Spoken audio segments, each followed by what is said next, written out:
Right. ये wordpress.com पे जो आपने बनाया है तो आप देख सकते हैं कि आपका डोमेन किस तरह से आ रहा है, राइट। खालिक खुदा .art.blog।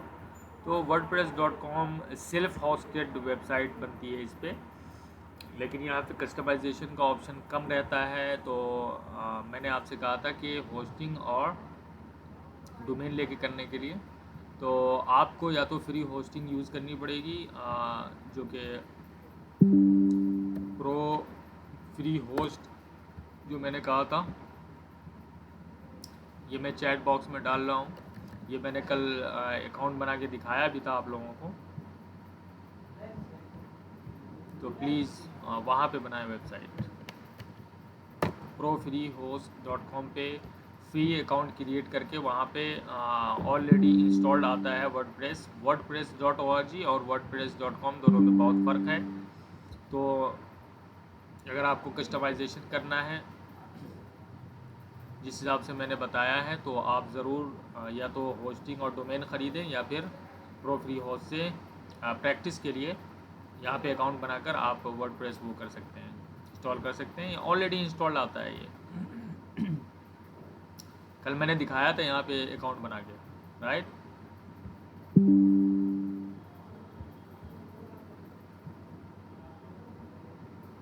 किसने किसने बनाया फ्री होस्ट पे? गाइज अगर आप लोग काम नहीं करेंगे तो मुझे नहीं लगता है कि सीख पाएंगे। प्रैक्टिकल करना बहुत ज़रूरी है, और जो हम एसईओ का जो टॉपिक चला रहे हैं इसमें भी आपको ज़रूरी है। दूसरी बात, जब हम ऐड चलाएंगे या फिर फेसबुक बिजनेस पेज बनाएंगे वहाँ पे भी परेशानी आएगी। इसलिए मैं चाहता हूँ कि before we proceed further please complete this task. आप वर्डप्रेस की वेबसाइट कंप्लीट करें, जिनकी जिनकी नहीं बनी है, कोई फ़ायदा नहीं है।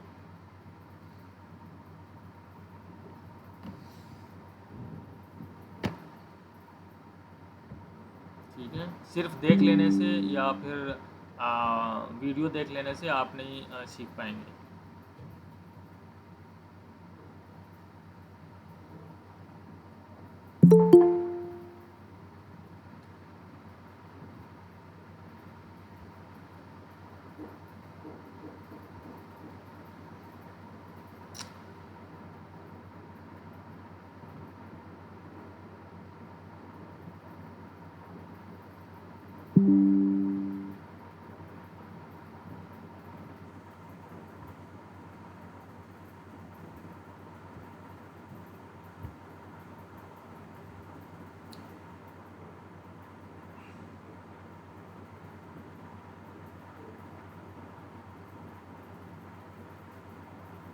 ठीक है गाइस, बात समझ में आ रही है?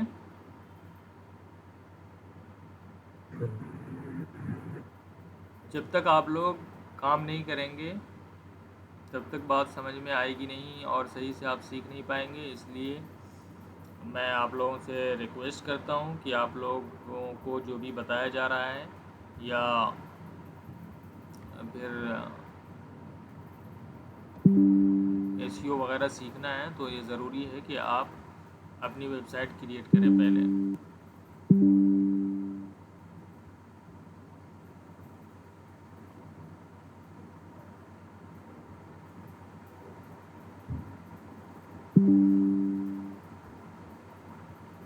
क्या होता है सर्च इंजन ऑप्टिमाइजेशन? कल मैंने ओवरव्यू दिया था सर्च इंजन ऑप्टिमाइजेशन का क्या होता है।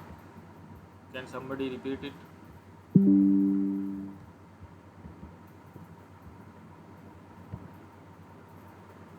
बताइए प्लीज़, सर्च इंजन ऑप्टिमाइजेशन क्या होता है? Sir it is a process. जी जी, प्रोसीड प्रोसीड प्लीज़। सर अपनी वेबसाइट को गूगल पे रैंक कराना।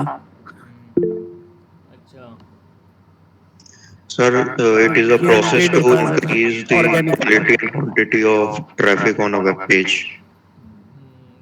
करेक्ट। तो अभी हम कौन से एसईओ की बात कर रहे थे? On page. On page SEO की बात कर रहे थे। ऑन पेज एसईओ क्या होता है? सर जो भी एसईओ प्रैक्टिस जो साइट के ऊपर करते हैं वो ऑन पेज। करेक्ट।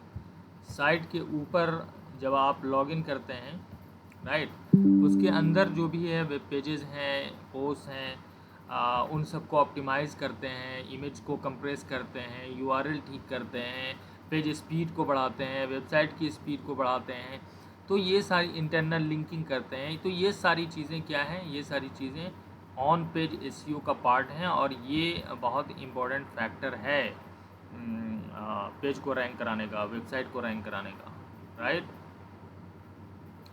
तो आइए ऑन पेज एसईओ के बारे में हम पढ़ते हैं कि क्या क्या चीज़ें हैं, कौन कौन से फैक्टर्स हैं, जो ऑन पेज एसईओ के कौन कौन से एलिमेंट्स हैं जो कि बहुत ही इम्पोर्टेंट हैं, उनको वो करना।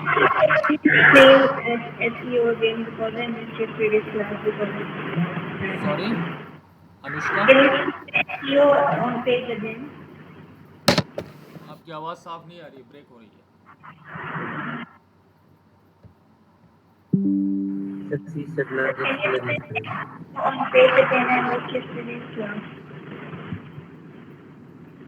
पता नहीं। सर वो दोबारा से एक्सप्लेन करने के लिए कह रही है। अच्छा, आप लोग वीडियो नहीं देखते हो क्या? फिर मैं रिकॉर्डिंग करके क्या फ़ायदा मुझे? सर मेरे एग्जाम चल रहे हैं, मैंने आपको मैसेज करा था। अच्छा अनुष्का, यस यस। तो सर्च इंजन ऑप्टिमाइजेशन क्या होता है? सर्च इंजन होता है कि आप भी जो भी बेस्ट प्रैक्टिसेस हैं, जो भी आप इम्प्रूव करते हैं अपने वेबसाइट को या फिर ऑफ पेज एसईओ, दोनों को मिलाकर जो करते हैं, ऐसी प्रैक्टिसेस जो गूगल की पॉलिसीज़ में भी दी हुई हैं, आप उसको पढ़ के भी कर सकती हैं, अपने साइट को इम्प्रूव कर सकती हैं। तो उन सबको करने से जो भी रैंकिंग आपको मिलती है वो एसईओ के ज़रिए मिलती है। जैसे आप कुछ भी सर्च करते हो, ईमेल मार्केटिंग टूल्स मान लो सर्च करते हो, ठीक है, तो ये क्या हुआ, ये एक क्वेरी हुई, राइट। ये क्वेरी किसी यूज़र ने डाली, ईमेल मार्केटिंग टूल्स, लेकिन यहाँ पे मुझे नहीं पता चल रहा है कि ये फ्री मांग रहा है, फ्री के बारे में जानकारी कर रहा है या फिर पेड के बारे में, लेकिन इसने ये क्वेरी डाली ईमेल मार्केटिंग टूल्स। तो मेरा क्या वो बनता है कि मैं इस ईमेल मार्केटिंग टूल्स कीवर्ड पे ऐसे आर्टिकल लिखूं कि उसको सारी इन्फॉर्मेशन मिल जाए और यूज़र जो है वो हैप्पी हो जाए, हैप्पी होकर यहाँ जाए कि हाँ भाई मुझे जो इन्फॉर्मेशन चाहिए थी वो मुझे मिल गई। तो शुरू के जो भी 4-5 ऐड वाले होते हैं उसको SEM कहते हैं, सर्च इंजन मार्केटिंग कहते हैं, राइट। और जो इनऑर्गेनिक है, मींस ऑर्गेनिक है, जो कि एसईओ के ज़रिए किया गया है, सर्च इंजन ऑप्टिमाइजेशन के ज़रिए किया गया है, उसे हम ऑर्गेनिक बोलते हैं, जो कि नॉन पेड होता है। वो गूगल की पॉलिसीज़ जितनी भी हैं एसईओ की, उसको फॉलो करके ये किया जाता है, ऑन पेज और ऑफ पेज दोनों एसईओ। तो अभी हम ऑन पेज एसईओ की बात कर रहे हैं कि ऑन पेज में ऐसे कौन कौन से एलिमेंट्स हैं जिसको हम सही कर दें तो हमारी रैंकिंग अच्छी हो जाए और जो भी कीवर्ड पे हम कुछ लिख रहे हैं या हमने वेबसाइट बनाई है वो उस पर रैंक करने लगे। ओके, तो ये होती है सर्च। जी, किसी ने कुछ सवाल किया? उसे हम कहते हैं search engine optimisation. Search engine में पहले जो रिज़ल्ट्स आते हैं वो आपको पेड एड्स वाले आते हैं, उसके बाद के जितने भी रिज़ल्ट्स हैं वो ऑर्गेनिक हैं, जो कि नॉन पेड होते हैं, जो कि सर्च इंजन ऑप्टिमाइजेशन के ज़रिए की जाती हैं, ठीक है। दूसरी सबसे बड़ी बात जो एसईओ के लिए है वो ये कि जो भी क्वेरी आप जिस क्वेरी पे लिख रहे हैं आपको उसका कीवर्ड रिसर्च करना पड़ता है, ठीक है।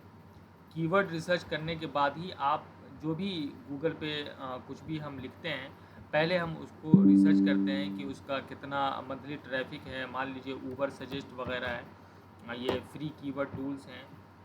अब तो कोई फ्री कीवर्ड टूल्स मुझे मिलते नहीं हैं। कीवर्ड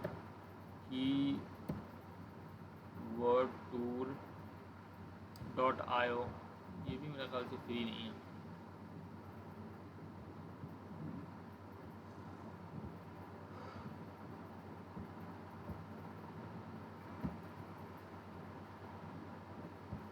तो मान लीजिए आपने यहाँ पे डाला ईमेल मार्केटिंग, किसी ने ये डाला कि किस तरह से सर्च किया जा रहा है इस पे। तो कीवर्ड टूल्स क्या करते हैं, कीवर्ड टूल्स आपको पोटेंशियल कीवर्ड्स जितने भी हैं, टोटल 625 कीवर्ड्स हैं, और कीवर्ड टूल प्रो जब आप ख़रीदोगे तो ये सारे एवरेज ट्रेंड क्या है, सर्च वॉल्यूम क्या है, ये सारी चीज़ें आपको दिखने को मिलती हैं। तो मोस्टली हम लोग जो यूज़ करते हैं वो पेड टूल का यूज़ करते हैं, जो कि Ahref है। Ahref सबसे अच्छा कीवर्ड टूल पेड में मैं मानता हूँ इसको। तो इसकी आप प्राइसिंग देख सकते हैं, अगर आपकी बड़ी कंपनी है तो आप इस टूल को $99 से, वो भी लाइट है, ये $99 पर मंथ का ये चार्ज करता है। फिर स्टैंडर्ड $199, $399, $999। तो एज़ पर दी कंपनीज रिक्वायरमेंट, जो बड़ी बड़ी कंपनी होती हैं वो ये वाला प्लान लेती हैं, उससे छोटी ये, उससे छोटी ये। जो बिगिनर्स हैं वो उनको स्मॉल बिजनेसेस के लिए ये डेटा कंप्लीट हो जाता है। तो यहाँ पे आप शुरुआत के लिए आप जो है keywordtool.io जैसी वेबसाइट्स हैं, या ऊबर सजेस्ट हैं, इन जैसी free keyword tool research tools से आप अपने उसका कीवर्ड का रिसर्च कर सकते हैं। अब जैसे मैंने सिर्फ डाला है ईमेल मार्केटिंग, अब इसके आगे आप देख सकते हैं email marketing jobs, email marketing platforms. तो ये सारे जो कीवर्ड हैं इस पे आपको, ये देखो ईमेल मार्केटिंग टूल्स है ना, तो ईमेल मार्केटिंग सिर्फ डाला है तो उसने भी सर्च किया होगा ईमेल मार्केटिंग टूल्स, और उसको ये कीवर्ड लगा होगा कि मैं इस कीवर्ड पे अच्छा रैंक कर सकता हूँ, तो फिर उसने इस पे आर्टिकल लिखा है। यहाँ पे आप देख सकते हो, जो कि फर्स्ट पोजीशन पे। और हमारी ये कोशिश होनी चाहिए कि हम फर्स्ट पेज पे आएँ। मान लीजिए हमने ये क्वेरी डाली और उसके बाद हिट किया एंटर, ठीक है, इंटर हिट करने के बाद जो फर्स्ट पेज है इसी पे हमें आना चाहिए। अगर 95% जो क्लिक्स आते हैं वो फर्स्ट पेज पे आती हैं। हमने भी कभी दूसरे पेज पे नहीं देखा होगा, राइट। दूसरे पेज पे कोई भी नहीं जाता, या तीसरे पेज पे कोई भी नहीं जाता, सबको एफर्टलेस काम चाहिए, राइट। तो फर्स्ट पेज पे हमेशा हमें कोशिश करनी चाहिए कि फ़र्स्ट पेज पे हम कैसे आएँ। तो फर्स्ट पेज पे आने के लिए जो भी काम आपको करना पड़ेगा, लाइक पेज ऑप्टिमाइजेशन है, या ऑन पेज एसईओ के जितने भी एलिमेंट्स हैं उस पर काम करना पड़ेगा। तो वो क्या क्या हैं उस पर हम बात कर रहे थे अभी, ठीक है।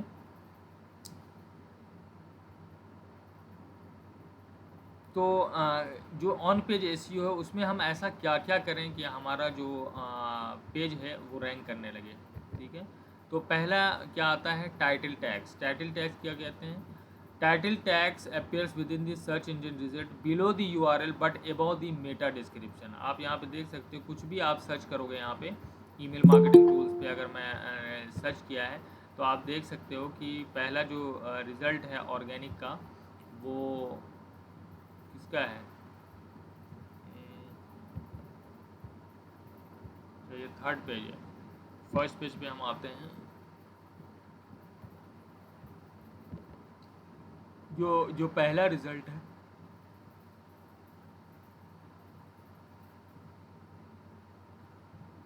वो ये है। तो ये आप देख सकते हैं कि ये इसे बोला जाता है टाइटल टैग्स, ठीक है।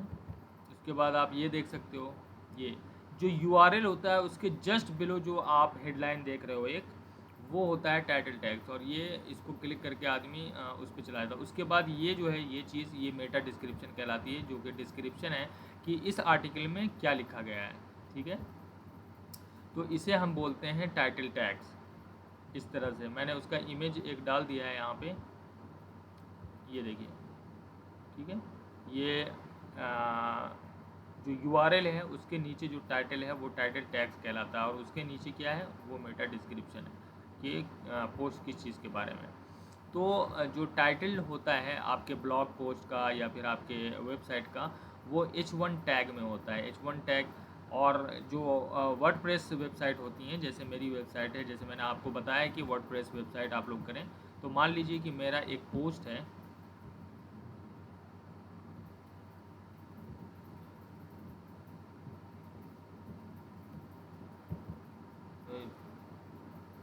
कोई भी पोस्ट हम उठा लेते हैं,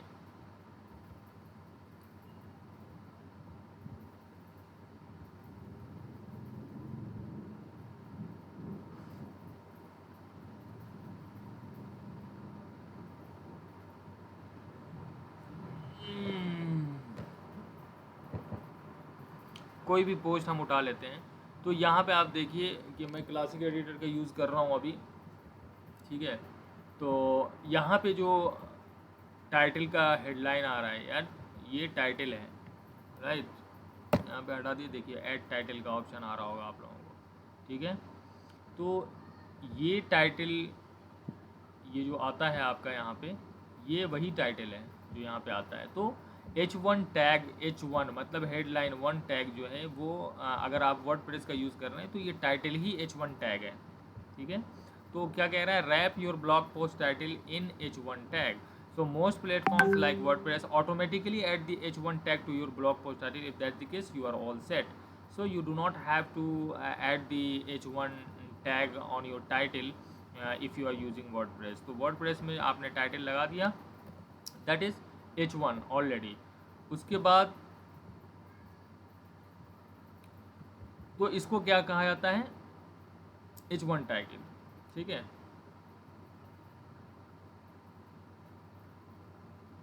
उसके बाद आपका क्या आता है, मेटा डिस्क्रिप्शन। मेटा डिस्क्रिप्शन क्या होता है कि ये जो आर्टिकल है इसके बारे में संक्षेप में, मीन्स शॉर्ट में आप बताएं कि इस चीज़ के ये जो आर्टिकल आपने लिखा है ये किस चीज़ के बारे में है। तो जाहिर सी बात है, जब मैं ईमेल मार्केटिंग टूल्स के बारे में ढूंढ रहा हूँ तो मैं पहले पढ़ूँगा, अच्छा ये 25 of the best email marketing tools for small businesses. अब यहाँ पे क्या है, flash issue is one of the best tools for email newsletters, a simple interface combines email marketing with content curation. मुझे कुछ समझ में नहीं आ रहा है, राइट। लेकिन फिर आप यहाँ पे देखिए, फ्री ईमेल मार्केटिंग टूल्स, इनका ये URL है, URL के बाद H1 टाइटल है, उसके बाद मेटा डिस्क्रिप्शन है। उसमें क्या लिखा है, popular features of HubSpot free email marketing tools include bulk emails that are tested and optimise for every device type, a simple tag. ये थोड़ा सा मुझे एंटाइज कर रहा है तो मैं इसे चेक करूँगा, ठीक है। उसी तरह से इन्होंने देखिए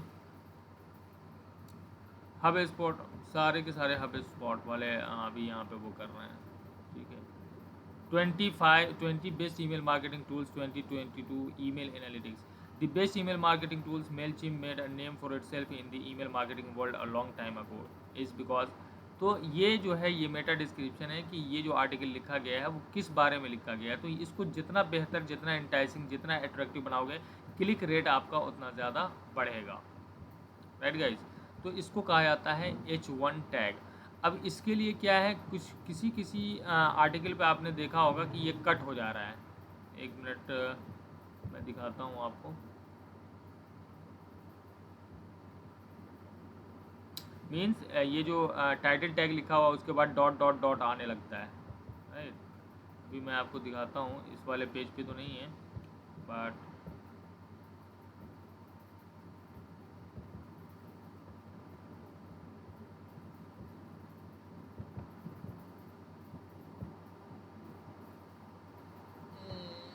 चलिए कुछ और वो करते हैं।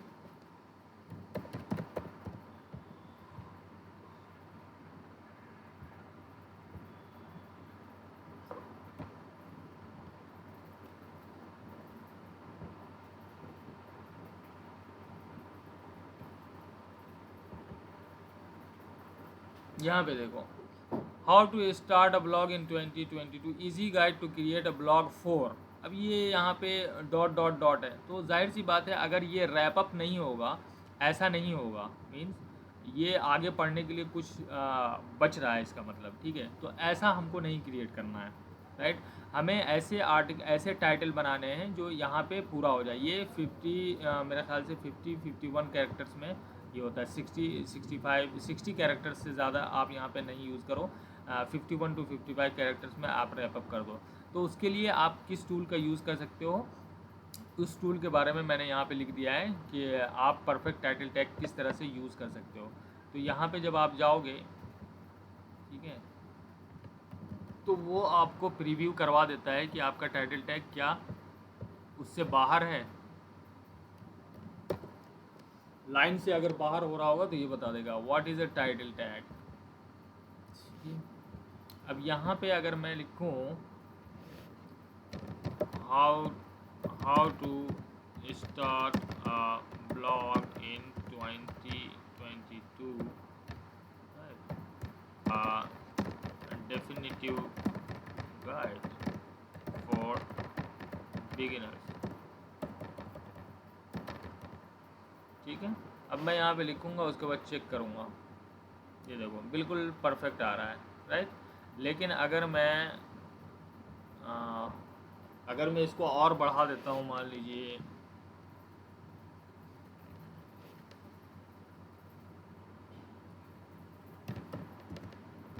10 types of blog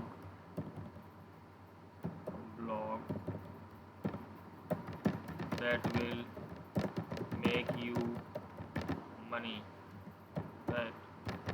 Avoid these mistakes when starting a blog, right? अगर मैं इतना लंबा लिखूँगा तो ये देखो ये आ गया। तो यहाँ पे आपको प्रीव्यू भी दिखा दिया जाएगा कि ये example.com, जो कि आप ऊपर सबसे URL होता है, उसके बाद टाइटल टैग होता है, उसके बाद उसका मेटा डिस्क्रिप्शन होता है। तो यहाँ पे आप देख सकते हैं कि ये कट हो रहा है यहाँ पे। तो उस चीज़ से बचने के लिए ये टूल हैंडी है बहुत ज़्यादा।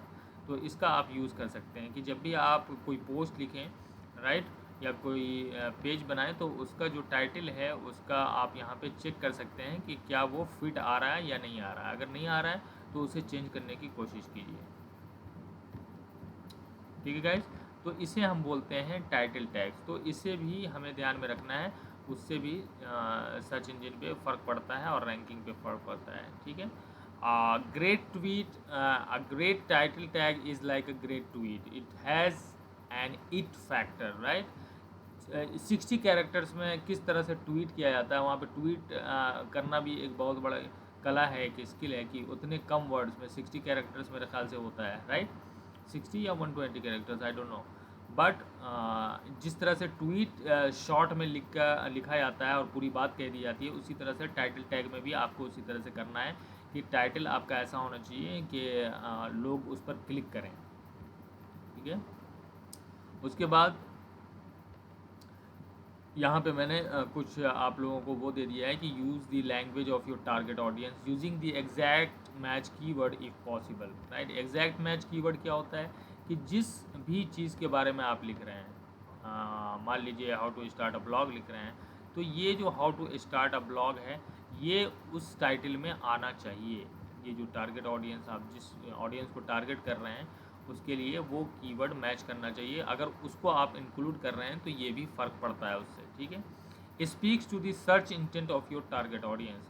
मान लीजिए सर्च इंटेंट क्या होता है, इंटेंशन से इंटेंट बना है, राइट। अब मैंने कहा कि how to start a blog, इसका मतलब है कि मुझे मेरा जो इंटेंशन है वो ये जानना है कि कैसे मैं ब्लॉग स्टार्ट करूँ, राइट। अब मैं ये लिखूँ एप्पल वॉच, ठीक है, या एप्पल कंप्यूटर्स, राइट। लेकिन तो मोस्टली फार मोर लाइकली जो गूगल है वो ये समझ जाता है कि जो कंज्यूमर है, जो यूज़र है, वो किस चीज़ के बारे में पूछना चाह रहा है और उसको रेलेवेंट कॉन्टेक्ट जो उस चीज़ का जो कॉन्टेक्स्ट है, उसका रेलेवेंट कंटेंट जो है उसको वो उसके सामने लेकर आता है। अब apple.com, एप्पल कंप्यूटर्स जैसे मैंने कहा apple.com। अब मान लीजिए कि एप्पल कंप्यूटर्स मैंने कहा है, तो जाहिर सी बात है मैं एप्पल कंप्यूटर्स को ही सर्च कर रहा हूँ। लेकिन मिसाल के तौर पर अगर मैं एप्पल कंप्यूटर्स मैंने किया तो ऐसा तो नहीं है कि किसी किसान का वेबसाइट एप्पल की खेती वाला दिखा दिया, राइट। तो वो सर्च इंटेंट उसको फॉलो नहीं कर रहा है। तो ये भी ध्यान रखना है आपको कि जो भी इंसान जिस चीज़ के बारे में सर्च कर रहा है उसका ध्यान में रखते हुए आपको कंटेंट क्रिएट करना है कि क्या वो सोच रहा होगा। अगर उसे कुछ चीज़ फाइंड करनी है तो क्या ऐसा वो टाइप करेगा और उस हिसाब से आपको कंटेंट बनाना है। तो आपको दोनों का ध्यान रखना है कि ये सर्च इंजन कैसे काम करता है, सर्च इंजन को किस तरह से आपको बताना है कि आपका कंटेंट किस बारे में है। इसीलिए हम ऑन पेज एसईओ करते हैं कि टाइटल कैसा होना चाहिए, मेटा डिस्क्रिप्शन क्या होना चाहिए, राइट। अंदर का जो है सब हेडिंग कैसी होनी चाहिए, राइट। तो सर्च इंजन को उससे पता चलता है अच्छा ये इस बारे में है, तभी तो वो आपके यूज़र को आपका कंटेंट सामने लेकर आता है, राइट। तो जो क्वेरी है वो सर्च इंटेंट के हिसाब से होती है कि सर्च इंटेंट क्या है किसी भी यूज़र का, उसका इंटेंशन क्या है, जो चीज़ अगर वो ढूंढ रहा है या क्वेरी डाल रहा है या कीवर्ड डाल रहा है गूगल पे, उसका इंटेंशन क्या है उस चीज़ को डालने का।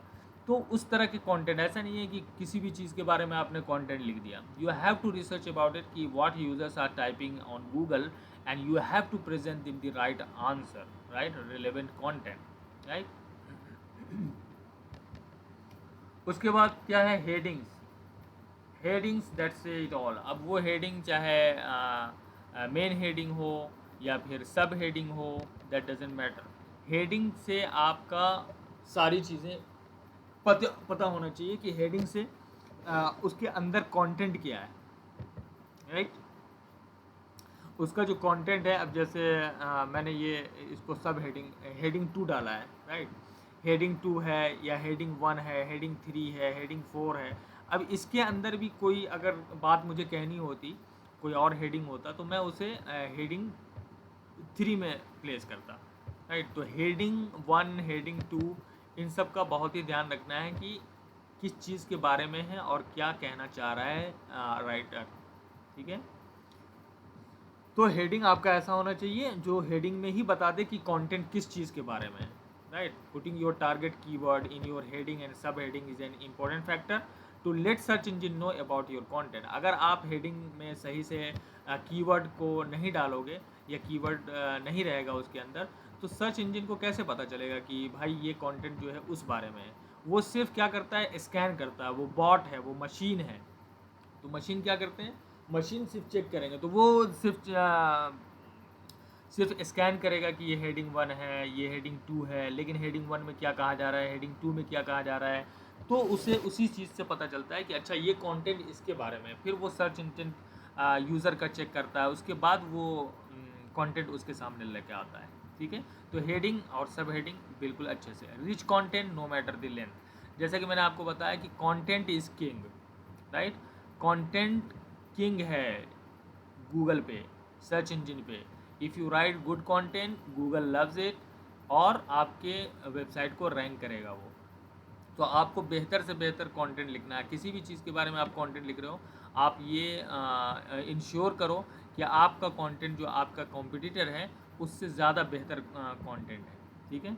अगर हम ईमेल मार्केटिंग टूल्स के बारे में लिखने जा रहे हैं, तो हम पहले सर्च करेंगे कि ईमेल मार्केटिंग टूल्स इस कीवर्ड पे कितने लोगों ने लिखा है और कौन पहले नंबर पे आ रहा है। अब देखिए sproutsocial.com ये पहले नंबर पे आ रहा है, तो मैं इसके जो आर्टिकल्स हैं उसको मैं पढ़ूँगा, राइट, कि उसने किस किस चीज़ को मेंशन किया है। और मुझे लगता है कि इसमें कुछ लूप होल है इसको और बेहतर बनाने का, तो मैं इससे और बेहतर वो बनाकर कंटेंट बनाकर मैं प्रेजेंट करूँगा। अगर इसने वीडियो नहीं डाली है तो मैं वीडियो ऐड कर दूँगा। अगर इसने जिफ नहीं डाली है तो मैं जिफ ऐड, अगर इसने ह्यूमर नहीं डाला है उस कंटेंट के अंदर तो मैं ह्यूमर डाल दूँगा, राइट। इमेजेस नहीं डाले हैं सही से तो मैं इमेजेस डाल दूँगा। तो ये सारी चीज़ें आपको अपने कॉम्पिटिटर्स की देखनी है कि क्या है, किस चीज़ के बारे में है। अगर कोई लिख रहा है तो क्यों लिख रहा है इस चीज़ के बारे में और उसने क्या लिखा है, राइट। स्टैटिस्टिक्स नहीं है तो स्टैटिस्टिक्स डाल दूंगा। तो हमारी ये कोशिश होनी चाहिए कि 10 टाइम्स बेटर कंटेंट मैं लेके आऊँ। जो हमारा कॉम्पिटिटर है, जो फर्स्ट नंबर पे जो पोजीशन कर रहा है, उससे अगर बेहतर आप नहीं लेके आएंगे तो गूगल को क्या पड़ी है कि वो आपका कंटेंट रैंक करेगा, राइट और रॉन्ग, राइट। तो आपको हमेशा ये कोशिश करनी है कि आपका कंटेंट बेहतर से बेहतर हो। जो भी कॉम्पिटिटर्स हैं उनसे 10 टाइम्स बेहतर आपके कंटेंट होने चाहिए, ठीक है। तो कंटेंट हमेशा किंग होता है। तो मतलब इससे कोई कंप्रोमाइज़ है ही नहीं। अगर आपका कंटेंट अच्छा नहीं है, आप कितना भी अच्छा हेडिंग लिख दो, सब हेडिंग लिख दो, उससे नहीं मैटर करता है, ठीक है। दूसरी बात यह है कि जब भी आप कंटेंट लिखें तो आपका जो कीवर्ड है वो फर्स्ट 100 वर्ड्स में आने चाहिए, ठीक है। किसी किसी में मैं करता हूँ, किसी किसी में मैं नहीं करता हूँ, नहीं। फर्स्ट 100 वर्ड्स में आपके कीवर्ड ज़रूर आना चाहिए। और आपने ये देखा, yes, is passive income real, ये मेरा कीवर्ड है। Is passive income real, right. Is passive income real ये मेरा कीवर्ड है। इस कीवर्ड को आपको फर्स्ट 100 वर्ड्स में लिखना है, मेंशन कर ही देना है, ठीक है। तो ये भी ऑन पेज एसईओ का ये है, पार्ट है। इज़ पैसिव इनकम रियल, यहाँ पे मैंने can such a thing be real, is passive income real, right, मैंने ऐसे ही लिख दिया। उसके बाद अगर आप दूसरे पोस्ट देखेंगे तो उसमें अलग अलग चीज़ है। तो ये जो टाइटल है यहाँ पे जो आप लिख रहे हैं, जो भी कीवर्ड है, उस कीवर्ड को आपको फर्स्ट 100 वर्ड्स में मेंशन करना है। उसके बाद उसी कीवर्ड को 3 बार, 4 बार या 5 बार, ज़्यादा से ज़्यादा 6 बार आप अपने कंटेंट में यूज़ कर सकते हैं, ताकि सर्च इंजन को ये पता चले कि अच्छा ये मैं ज़्यादातर कीवर्ड पर ध्यान नहीं देता कि कीवर्ड स्टफिंग हो रही है या नहीं हो रही है। I don't care about it, I don't go well with this कि मैं कीवर्ड ज़्यादा से ज़्यादा यूज़ करूँ या स्टफिंग करूँ। ठीक है, कीवर्ड हमेशा 5 या 6 से ज़्यादा आप उसको दोबारा यूज़ मत करना, वरना वो कीवर्ड स्टफिंग में आ जाएगा और गूगल को लगेगा कि इन्होंने कीवर्ड स्टफिंग की है, और कीवर्ड स्टफिंग से आपकी रैंकिंग लो हो जाती है। ठीक है, उसके अलावा कंटेंट ही सिर्फ ग्रेट नहीं होना चाहिए, यूज़र एक्सपीरियंस कैसा है, उस पेज का वो पेज लोड कितनी देर में हो रहा है। ठीक है, अगर आप गूगल पे जाएंगे तो गूगल का खुद का एक पेज स्पीड टूल है, Google page speed tool, right. तो यहाँ पे जाएंगे तो आप अपनी वेबसाइट का पेज स्पीड देख सकते हैं, और फिर उसके हिसाब से फिर उसको इम्प्रूव करने की कोशिश करें। smartkarobar.com, चलिए इसको हम यहाँ से कॉपी करते हैं और गूगल पेज स्पीड टूल पे ले जाते हैं और देखते हैं कि एनालाइज करते हैं कि कितना स्पीड है, क्या है।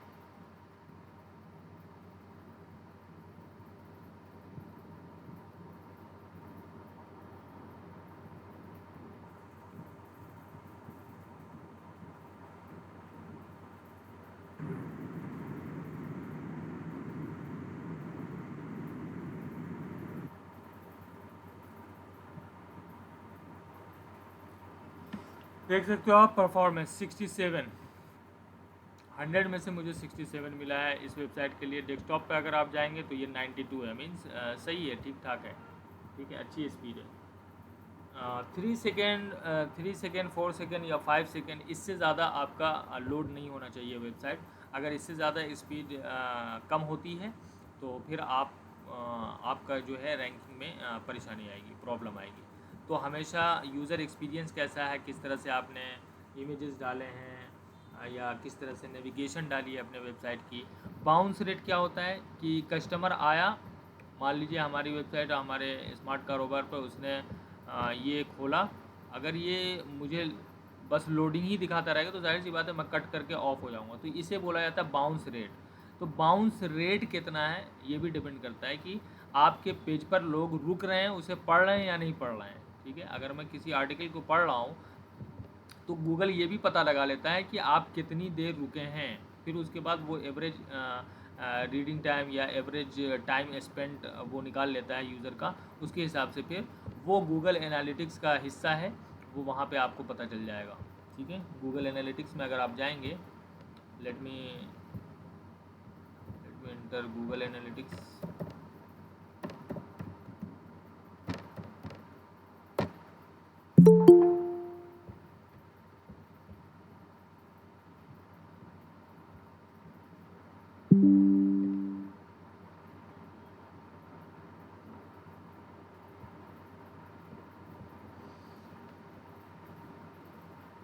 सर बाउंस पेज एक बार और समझाइए। जी, बाउंस रेट। बाउंस रेट ये होता है कि जब भी आपकी वेबसाइट पे कोई आया, राइट, कितनी देर वो रुक रहा है, उसे हम बाउंस रेट बोलते हैं। अगर मान लीजिए मैं ये सर्च कर रहा हूँ, उसके बाद मैं यहाँ आया और मैंने आर्टिकल देखा और मैंने कट कर दिया, तो इसकी बाउंस रेट ज़्यादा होगी, राइट, कि कस्टमर जो है बाउंस कर रहे हैं, रुक नहीं रहे हैं। उससे गूगल को ये पता चलता है कि इसका पेज या इसका कंटेंट अच्छा नहीं है, राइट। तो ये भी ऑन पेज एसईओ का एक फैक्टर है। तो बाउंस रेट आपको उस पर ध्यान देना है कि बाउंस रेट आपका कम से कम हो। सर बाउंस रेट और ड्वेल टाइम में क्या डिफरेंस होता है? ड्वेल टाइम, ड्वेल टाइम या yes sir, bounce rate dwell time. Dwell time मतलब आगे पीछे मेरे ख्याल से होता है यार, I don't know about it much. Dwell time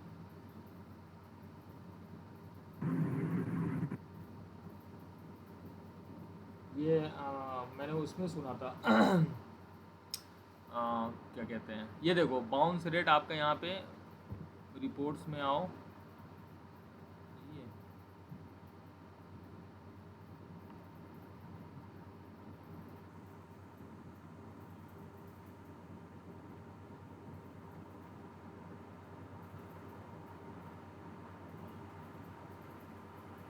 1 minute.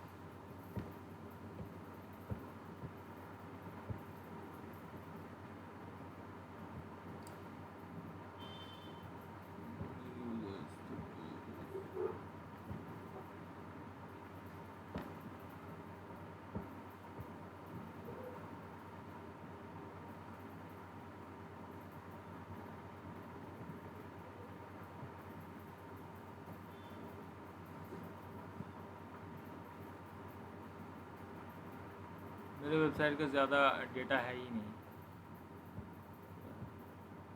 और वेबसाइट डेटा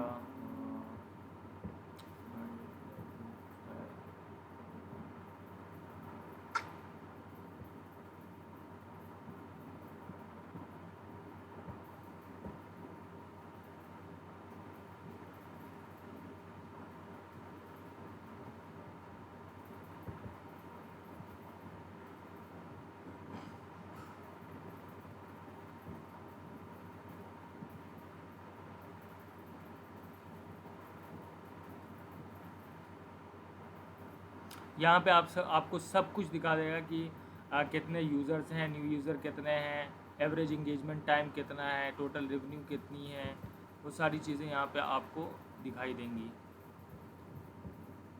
उसका मेन वो कहाँ है, एक्विजिशन ओवरव्यू,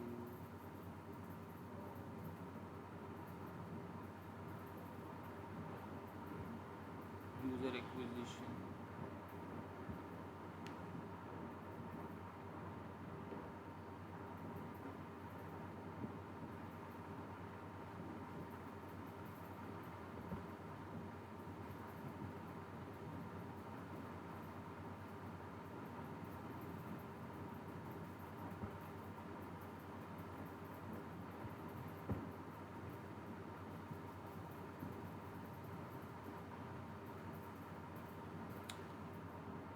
राइट गाइस। तो बाउंस रेट और डुअल टाइम यार, मैं उसको कैसे समझाऊँ आपको।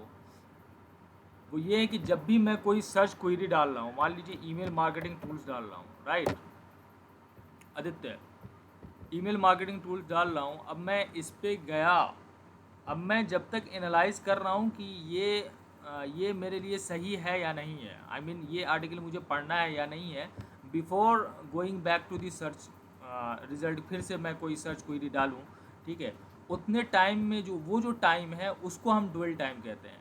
तो वो डुअल टाइम इसलिए इम्पोर्टेंट होता है कि उसी में आपको अपने कस्टमर को अट्रैक्ट कर लेना है कि आपका जो कंटेंट है वो उसी बारे में है।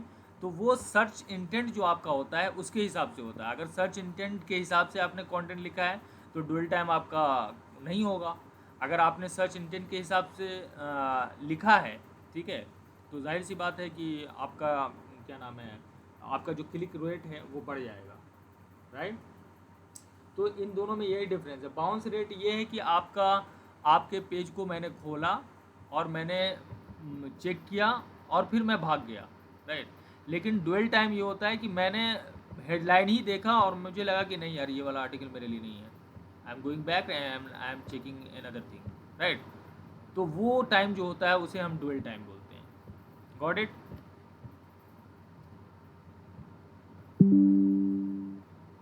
Search intent, user okay sir. Experience, bounce rate सबको समझ में आया। बाउंस रेट तभी आपका ज़्यादा होगा जब आपका कंटेंट सर्च इंटेंट के हिसाब से या फिर आपके पोटेंशियल कस्टमर के हिसाब से नहीं लिखा गया है, तभी ज़्यादा बाउंस रेट होगा, राइट। क्योंकि अगर मेरे हिसाब से लिखा गया होता तो जाहिर सी बात है कि मैं उस पर मैं ज़्यादा वक्त दूंगा, मैं उसे पूरा पढ़ूंगा, राइट और रॉन्ग। तो बाउंस रेट अगर ज़्यादा होता है तो बाउंस रेट मेरे ख्याल से 60, 70, 80 होता ही होता है, उससे ज़्यादा नहीं होना चाहिए। मीन्स कि 99% है, 100% है बाउंस रेट, तो उस पर चेक करना चाहिए कि कौन सी ऐसी वजह है जिसकी वजह से हमारा जो कस्टमर है वो बाउंस हो रहा है और उसका बाउंस रेट ज़्यादा हो रहा है हमारा, ठीक है। पेज लोडिंग स्पीड, जो भी पेज है आपके वेबसाइट पे बनी हुई वो कितनी देर में लोड हो रही है, ठीक है, ये भी डिपेंड करता है। ये भी ऑन पेज एसईओ का फैक्टर है।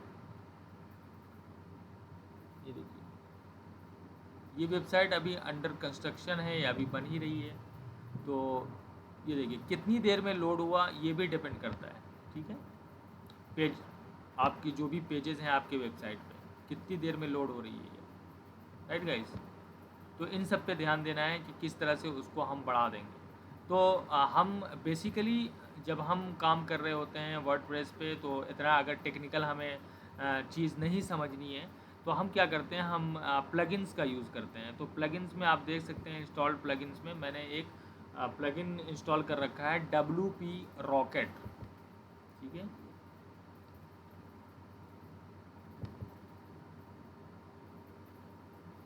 यहाँ पे आप देख सकते हैं WP rocket the best WordPress performance plugin. तो यहाँ पे आप जब जाओगे WP रॉकेट यहाँ से ये प्लगइन ख़रीद सकते हो आप। ये सबसे अच्छा प्लगइन माना जाता है, ठीक है। इसकी प्राइसिंग आप देख सकते हैं यहाँ पे। सिंगल साइट अगर आपको चलानी है तो वो $49 का है, फिर $99, फिर इनफाइनाइट ज़्यादा से ज़्यादा वेबसाइट है, मतलब अनलिमिटेड वेबसाइट है वो $249 पर ईयर है, ठीक है। 3 वेबसाइट के लिए 99 है, 1 वेबसाइट के लिए 49 है। तो उसको आपको क्या करना है, आपको सिंपली प्लगइन वाले ऑप्शन पे जाना है और यहाँ पे आप देख सकते हैं कि ऐड न्यू प्लगइन, यहाँ पे आप क्लिक कीजिए। यहाँ से आपको वो फाइल मिलेगी, वो फाइल मिलने के बाद आप यहाँ पे अपलोड कर सकते हो।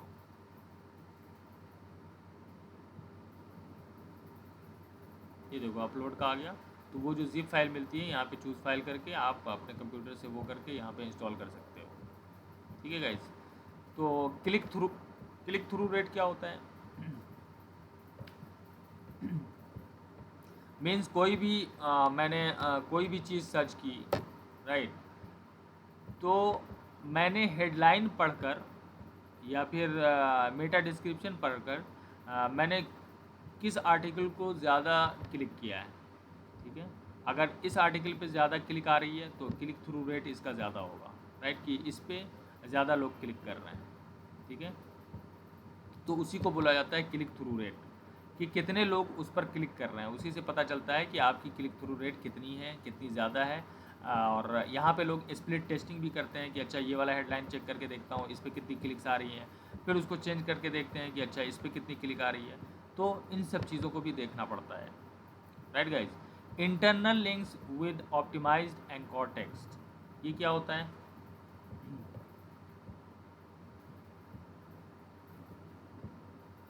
इंटरनल लिंक क्या होता है कि आपकी वेबसाइट के जो भी पेजेस हैं, ठीक है, मान लीजिए इम्पोर्टेंट पेजेस हैं, ठीक है, या इम्पोर्टेंट रिसोर्सेज हैं। मान लीजिए कि मेरी एक पोस्ट पे जो है 10,000 विजिट्स आ रही हैं पर डे की या पर मंथ की, तो मैं उस ट्रैफिक को किस तरह से अपने अलग अलग पेजेस पे लेके जाऊंगा ताकि हमारा दूसरा पेज भी बूस्ट हो और उसकी भी रैंकिंग अच्छी हो या उस पर भी ट्रैफिक आए, ठीक है। तो इंटरनल लिंकिंग इसीलिए की जाती है ताकि जो पेज पे स्पेंडिंग टाइम है कस्टमर का वो ज़्यादा से ज़्यादा हो सके, ठीक है। मिसाल के तौर पर यहाँ पे मैं बात कर रहा हूँ इज़ पैसिव इनकम रियल, तो आपने यहाँ पे देखा होगा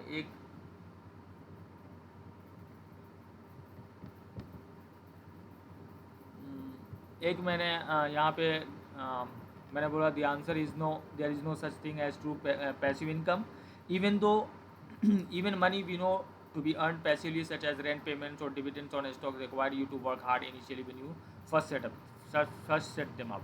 For example, blogging is a form of passive income but there is a lot that goes into starting a blog. अब यहाँ पे मैं बात कर रहा हूँ पैसिव इनकम की, लेकिन फिर मैंने यहाँ पे एक चीज़ समझाई कि ब्लॉगिंग एक फॉर्म है पैसिव इनकम का, बट बहुत सारी चीज़ें करनी पड़ती हैं इसको पैसिव इनकम बनाने के लिए। तो मैंने यहाँ पे किस तरह से इंटेलिजेंटली यहाँ पे स्टार्टिंग अ ब्लॉग को मैंने जोड़ा है, तो मैंने अपने ही आर्टिकल को यहाँ पे जोड़ दिया। ये देखिए, राइट, यहाँ पे आप जाओगे तो सेम दूसरे आर्टिकल को, स्टार्टिंग अ ब्लॉग वाले आर्टिकल को कि ब्लॉग कैसे स्टार्ट किया जाता है, अगर किसी को पढ़ना है तो यहाँ पे क्लिक करके वो मेरे इस आर्टिकल पे पहुँच सकता है। तो उससे मैंने क्या किया, मैंने अपने कंज्यूमर को अपने ही वेबसाइट के दूसरे आर्टिकल पर भेज दिया। मुझे लगा कि ये रिसोर्स उसके लिए फ़ायदेमंद होगा, क्योंकि मैं यहाँ पे ब्लॉगिंग की बात कर रहा हूँ कि ये पैसिव इनकम हो सकता है, ठीक है। तो इस तरह से आपको इंटरनल लिंकिंग भी करनी है अपने इम्पोर्टेंट ब्लॉग पोस्ट पे, पेजेस पे, अगर आपको लगता है कि वो आपके कंज्यूमर को हेल्प करेगा। ऐसे नहीं है कि बिना किसी इंटेंशन के लिंक नहीं करना है। There should be a strategy of internal linking कि आप किस तरह से कर रहे हो, क्यों कर रहे हो, ठीक है। वहाँ पे एक स्मार्ट इंटरलिंकिंग करनी है कि गूगल को भी लगे कि हाँ ये अच्छे रिसोर्सेज प्रोवाइड कर रहे हैं, ठीक है। तो इसको बोलते हैं इंटरनल लिंकिंग। तो ये बेहतर से बेहतर होनी चाहिए। और एंकर टेक्स्ट क्या होता है, जो इंटरनल लिंकिंग में मैंने यूज़ किया है, स्टार्टिंग अ ब्लॉग, ठीक है। स्टार्टिंग अ ब्लॉग को मैंने ऐसे हाइपर टेक्स्ट किया और फिर मैंने यहाँ पे लिंक डाल दिया अपने उसका, लेकिन जो टेक्स्ट यूज़ किया है मैंने वो स्टार्टिंग अ ब्लॉग। तो ये जो टेक्स्ट कहलाएगा ये एंकर टेक्स्ट कहलाएगा, एंकर टेक्स्ट, ठीक है। तो इसका भी बहुत ही इंटेलिजेंटली इस्तेमाल करना है कि आप किस तरह से एंकर टेक्स्ट का और इंटरनल लिंकिंग का इस्तेमाल कर रहे हो, ठीक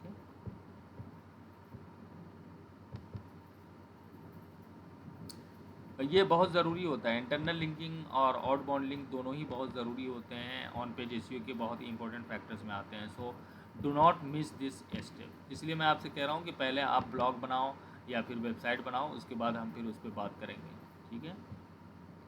यहाँ पे आप देखिए एक एग्ज़ाम्पल भी मैंने आपको दे दिया है यहाँ पे कि किस तरह से इंटरनल लिंकिंग और एंकर टेक्स्ट का यूज़ किया गया है। ये यहाँ पे एसईओ की बात कर रहे हैं और फिर उन्होंने यहाँ पे एंकर टेक्स्ट किस तरह से है, if that the case take SEO implementation into your own hands. तो अब एसईओ के बारे में, एसईओ के किसी आर्टिकल पे इन्होंने यहाँ पे इसको इस टेक्स्ट के साथ उसको लिंक कर दिया। जैसे मैंने यहाँ पे लिंक किया है स्टार्टिंग अ ब्लॉग को, everything you should know before you start blogging in 2022, right. उसी तरह से इन्होंने किया है कि take SEO implementation into your own hands. तो एसईओ इम्प्लीमेंटेशन क्या है उसके बारे में फिर लोग यहाँ पे जाके पढ़ सकते हैं। तो इस तरह से आपको इंटरनल लिंकिंग करनी है अपने वेबसाइट पे, अपने उस पर।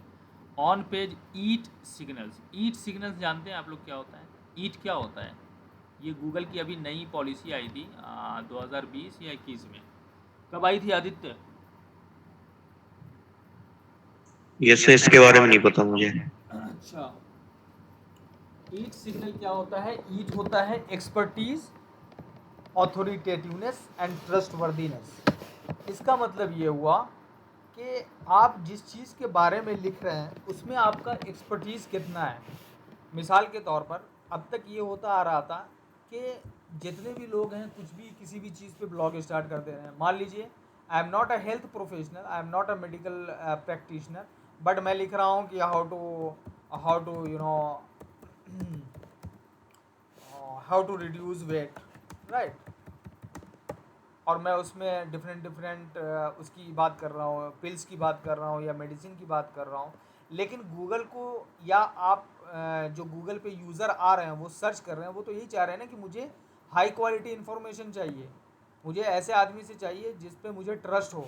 तो गूगल ने अभी ये ईट एक्सपर्टीज़, ऑथोरिटेटिवनेस एंड ट्रस्टवर्दीनेस एक पॉलिसी निकाली है कि आप अगर उस चीज़ के बारे में, ये देखो healthline.com, बहुत सारे लोग इससे पहले इन सब चीज़ों पे रैंक करते थे लेकिन अब नहीं कर पाते हैं, ठीक है। अब जो भी ऑथोरिटेटिव वेबसाइट है, ऑथोरिटी जिनकी है वो कर रहा है। उसकी वजह क्या है कि आप यहाँ देख सकते हैं कि want to lose weight fast, this science back tips can help you lose weight substantially. तो यहाँ पे एविडेंस बेस्ड, यहाँ पे देखिए ये भी लिखा हुआ है एविडेंस बेस्ड है। दूसरी बात यहाँ पे आप देख सकते हैं कि written by Kris Gunnars BSc, medically reviewed by Katherine Marengo LDN RD, means कि ये मेडिकल प्रैक्टिशनर जो हैं उनसे रिव्यू किया गया है, राइट, उनके बारे में। तो ये ऑथर बायो होना चाहिए आपका, और अगर आप लिख रहे हैं तो उस चीज़ का साइटेशन आप उसको प्रोवाइड करेंगे कि ये आपने ये जो आर्टिकल लिखा है वो किस बेसिस पे लिखा है, क्या उसकी अथॉरिटी है, क्या इफ़ेक्टिवनेस है और किस तरह से आपने इस रिसर्च को निकाला है। तो ये जो healthline.com है, ये बेसिकली बहुत सारे डॉक्टरों के साथ मिलकर ये वेबसाइट चलाते हैं और उनके रिव्यू से ही यहाँ पे आर्टिकल लिखा जाता है। ऐसा नहीं है कि बस इंटरनेट से कुछ भी पढ़ लिया और ख़ुद से लिख दिया, राइट। तो ये अथॉरिटी, ये एक्सपर्टीज़ आपको गूगल को शो करनी पड़ेगी। तो आप भी अगर मान लीजिए कि हेल्थ लाइन पे कोई सा भी ब्लॉग शुरू कर रहे हैं, तो उसके लिए आपको चाहिए कि जो भी डॉक्टर हैं उनसे अगर आप वो कर लेते हैं और उनका सर्टिफिकेट यहाँ पे देखते हैं, रखते हैं, तो उससे गूगल की नज़र में उसकी अथॉरिटी बढ़ जाती है। गूगल को लगता है कि हाँ, ये जेन्युइन आदमी है और ये इस चीज़ में एक्सपर्ट है, इस चीज़ को लिखने में, तो वो फिर उस आर्टिकल को रैंक करेगा अगर वो कोई क्वेरी डालता है किसी चीज़ के बारे में। तो ये होता है ईट सिग्नल की एक्सपर्टीज़, ऑथोरिटेटिवनेस एंड क्या ट्रस्टवर्दीनेस होनी चाहिए आपके, या फिर आपके बारे में, या आप ये सकते हैं कि आपके बारे में किसी अथॉरिटी ने या किसी डॉक्टर ने आपके वेबसाइट को रिकमेंड किया हो। ठीक है, मान लीजिए कि आप मेडिकल के आप ब्लॉग है आपका किसी चीज़ पर और आपको किसी एम्स के डॉक्टर ने रिकमेंड किया हो या अपने वेबसाइट पे उसको मेंशन किया हो या एम्स ने आपको रेफ़र किया हो, तो उससे क्या होता है, गूगल देखता है कि अच्छा एम्स ने इसको रेफ़र किया है, या फिर विकिपीडिया ने, जो कि बड़ी बड़ी वेबसाइट्स हैं, जो कि बड़े बड़े जो गूगल पहले से जानता है कि ये लोग एक्सपर्ट हैं उस चीज़ में, तो उस चीज़ से फ़र्क पड़ता है और उस चीज़ से आपको ये करना पड़ेगा, उस चीज़ को देखना पड़ेगा before writing anything about these things. ठीक है, मेडिकल के बारे में, या फिर YMYL कहा जाता है, your money your life, means financial education आप नहीं दे सकते हो अगर आप एक्सपर्टीज़ नहीं हो उसमें।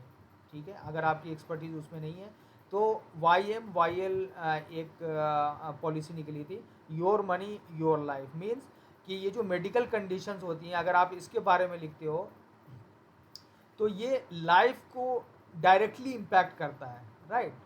और जो फाइनेंशियल चीज़ के बारे में लिखते हैं कि यहाँ इन्वेस्ट कर दो, वहाँ इन्वेस्ट कर दो, वो भी डायरेक्टली किसको इम्पैक्ट करता है, फिनांस को इम्पैक्ट करता है। तो गूगल ने ये चीज़ निकाली है कि your money your life category में जो भी वेबसाइट्स आएंगी वो हम पहले रिव्यू करेंगे कि उसका एक्सपर्टीज़ कितना है, उसका ट्रस्टवर्दीनेस कितना है, तब जाकर हम इसको रैंक करेंगे।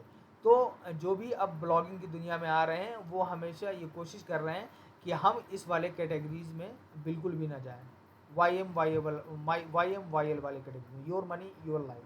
ठीक है, जो लाइफ को इम्पैक्ट करता हो, जो फिनांस को इम्पैक्ट करता हो। तो उसके लिए ज़रूरी है कि आप यहाँ पे आप देख सकते हैं कि ईट सिग्नल्स कैसे जाएगा, गूगल को कैसे जाएगा। अवार्ड्स का आप शो ऑफ कर सकते हैं कि आपको कहाँ से अवार्ड मिला, टेस्टिमोनियल आप कर सकते हैं और स्टडीज़ कर सकते हैं, अपने पेपर्स जो डॉक्यूमेंट आपके छपे हैं या फिर आप पेपर में आए हैं, वो सारी चीज़ें अगर आप फ्लॉन्ट करते हैं अपनी वेबसाइट पे, तो गूगल को उससे पता चलता है कि आप एक्सपर्ट हैं उस चीज़ में और अथॉरिटी है आपकी, तभी आप लिख रहे हो और तब जाकर वो आपको रैंक करता है। जिस तरह से आप हेल्थ लाइन में देख सकते हैं कि यहाँ पे इन्होंने लिख दिया है कि ये मेडिकली रिव्यूड बाई है, किससे, LDNRD न्यूट्रिशन की एक्सपर्ट हैं, उनसे इस आर्टिकल को, इसकी ऑथेंटिसिटी को रिव्यू किया गया है, तब जाकर ये आर्टिकल लिखा गया है। ठीक है, तो ये बहुत ज़रूरी है, राइट गाइज। तो इसे बोलते हैं हम ईट सिग्नल या फिर YMYL, your money your life वाला जो कैटेगरी है उसमें आता है ये।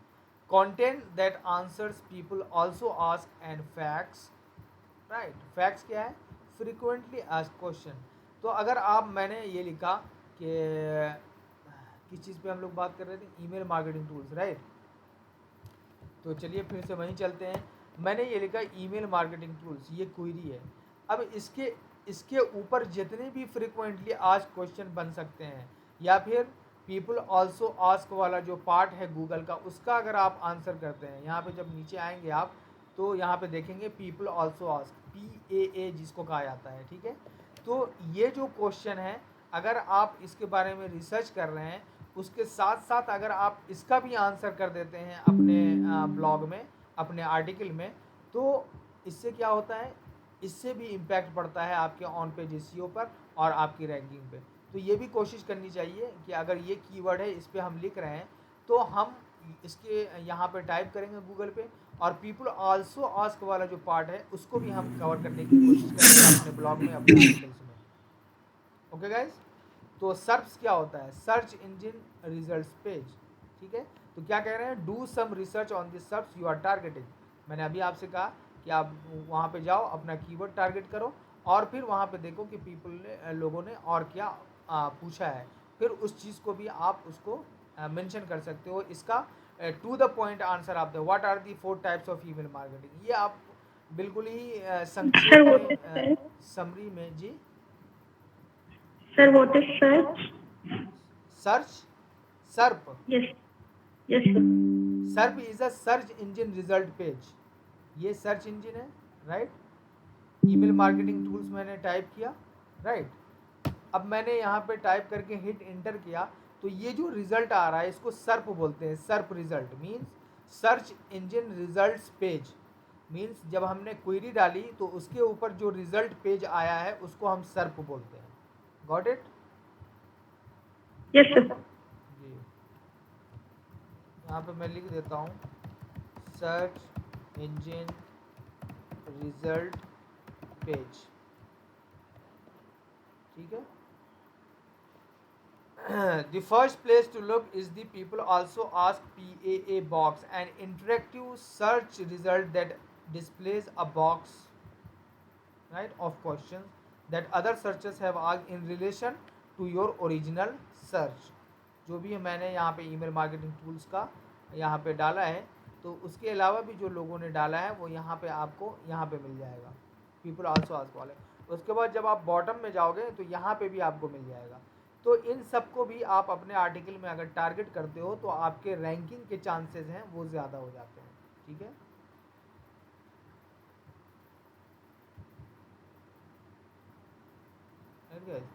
ये देखो पीपल आल्सो आस्क का जो टारगेट है ये मैंने इमेज के ज़रिए आपको दिखा दिया है, ठीक है। Descriptive image alt text, alternative text means कोई भी इमेज अगर आप यूज़ कर रहे हैं अपनी वेबसाइट पे, तो उस इमेज का डिस्क्रिप्शन आपको ज़रूर देना है कि वो इमेज है किस चीज़ के बारे में, राइट। अब ये इमेज एक पहाड़ का है, एक माउंटेन का है, तो इन्होंने क्या लिखा है? ऑल्टरनेटिव टेक्स्ट, ऑल्ट टेक्स्ट जिसको बोला जाता है वो ये है कि a wide view of a large mountain in the background, ठीक है। Stock photography, a large view of the mountain in the background, यहाँ से व्यू कर रहे हैं तो ये लार्ज माउंटेन दिख रहा है, तो इन्होंने इस चीज़ के बारे में लिखा। और फाइल इमेज भी, इमेज का जो फाइल है उसका भी आप जब यहाँ पे सेव करोगे तो उसका भी सेम नेम होना चाहिए, ठीक है, कि माउंटेन व्यू या जो भी आप लिख रहे हो। तो उसको आप कैसे करते हैं वर्डप्रेस के अंदर? वर्डप्रेस में जब भी आप इमेज डालेंगे तो उसका ऑल टेक्स्ट ज़रूर डालिएगा, उससे बहुत फ़र्क पड़ता है आपके एसईओ पे, ऑन पेज एसईओ पे। तो अगर मैं इसमें मैंने डाला है, मान लीजिए ये ढूंढते हैं,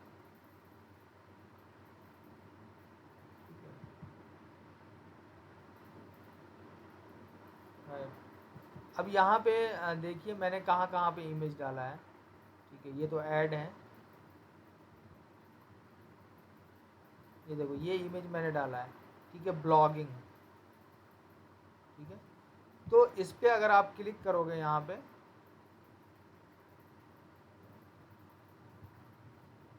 सॉरी, इस पे अगर आप क्लिक करोगे एडिट पे, तो यहाँ पे ऑल्टरनेटिव टेक्स्ट आ रहा है। तो मैंने मेरा जो आर्टिकल है जिस चीज़ के बारे में, मैंने उसका डिस्क्रिप्शन डाल दिया है, the ultimate guide to successful affiliate marketing in 2021, right. ये इमेज डाल दिया मैंने। या फिर आप नीचे जाओगे,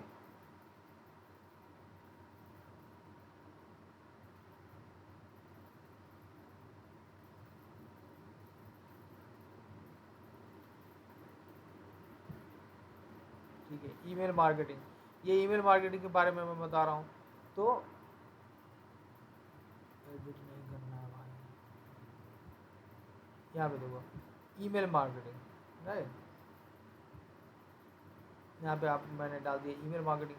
तो ये इमेज जो है ईमेल मार्केटिंग के बारे में, और इसको जितना भी ज़्यादा आप डिस्क्रिप्टिव डालोगे, डिस्क्रिप्शन दोगे आप अपने इमेज का, उतना ज़्यादा सर्च इंजन में तो जो कीवर्ड आप यूज़ कर रहे हो ये इसलिए किया जाता है क्योंकि विजुअली इम्पेयर्ड जो लोग हैं वो इसको आसानी से समझ पाएँ कि ये जो इमेज है वो किस चीज़ के बारे में। इसलिए गूगल ये हमेशा ये कोशिश करता है कि आपका जो ऑल टेक्स्ट हो वो बिल्कुल डिस्क्रिप्टिव होना चाहिए, ताकि जो भी विजुअली इम्पेयर्ड लोग हैं वो इसको समझ पाएँ। जो आँखों से आँख जिनका काम नहीं करता है वो इसको समझ पाएँ कि ये इमेज है किस चीज़ के बारे में, राइट।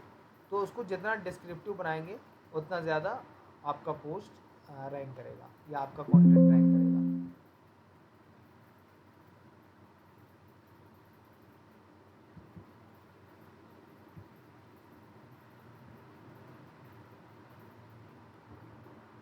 तो इमेज आपको कैसे अपलोड करना है, आप कैसे अपलोड करते हो, let me share.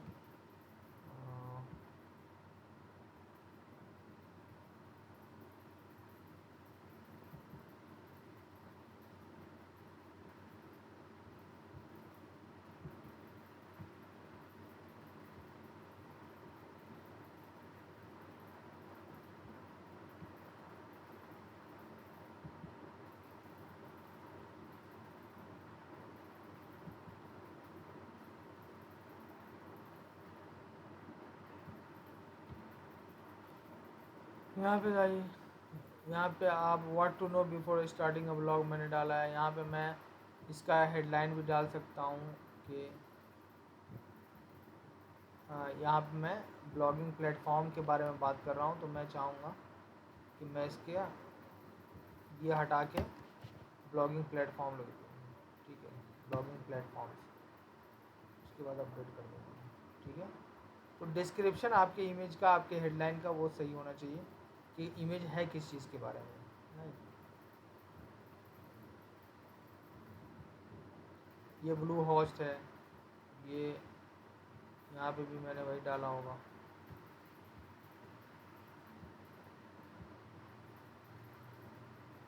Log in to your WordPress blog from Bluehost dashboard, सही है डिस्क्रिप्शन, ठीक है।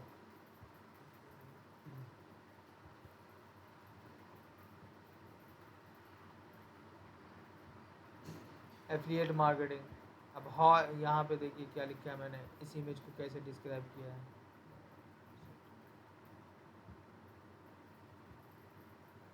How affiliate marketing works, right. तो यहाँ पे मैंने बताया है कि कैसे काम करता है। तो जो भी विजुअली इम्पेयर्ड है वो यहाँ से आसानी से उसको समझ सकते हैं कि ये इमेज है किस चीज़ के बारे में। तो जब भी आप मीडिया ऐड करते हो तो यहाँ से ऐड मीडिया करोगे, नीचे मैं ऐड करके दिखाता हूँ एक, कि मान लीजिए यहाँ पे आपको मीडिया ऐड करना है, तो यहाँ से गए, या तो आपकी लाइब्रेरी में, मीडिया लाइब्रेरी में ऑलरेडी कोई इमेज है, या फिर आप अपलोड कर सकते हैं अपने कंप्यूटर से, ठीक है, जो भी इमेज आपको यहाँ पे डालनी है। तो मैं मीडिया लाइब्रेरी से डाल रहा हूँ, मान लीजिए ये वाली इमेज डालनी है, तो ये यहाँ पे ऑल्टरनेटिव टेक्स्ट का ये आ रहा है, ठीक है। उसके अलावा आपका जो ये जो फाइल नेम होना चाहिए, जो आप डेस्कटॉप पे सेव कर रहे होते हो, वो भी सेम होना चाहिए, ठीक है। What does passive income mean, definitive answer, ये देखो ये गलत है ये इमेज, जी, ठीक है। इसके अभी सेम वो होना चाहिए कि what does passive income mean, ठीक है। तो ये ऑल्टरनेटिव टेक्स्ट आप यहीं पे डाल सकते हो, और वो फिर वहाँ पे डालने की ज़रूरत नहीं है। अगर यहाँ पे भूल गए आप डालना, मान लीजिए, तो आप क्या कर सकते हैं, अभी आ रहा है, आप क्या कर सकते हैं, यहाँ से जा सकते हैं और यहाँ पे ऑल्टरनेटिव टेक्स्ट आप डाल सकते हैं, ठीक है, अगर वहाँ पे भूल गए इमेज अपलोड करते वक्त, ठीक है गाइस। तो ये है। उसके बाद valid schema markup, valid schema markup, schema markup क्या होता है पता है?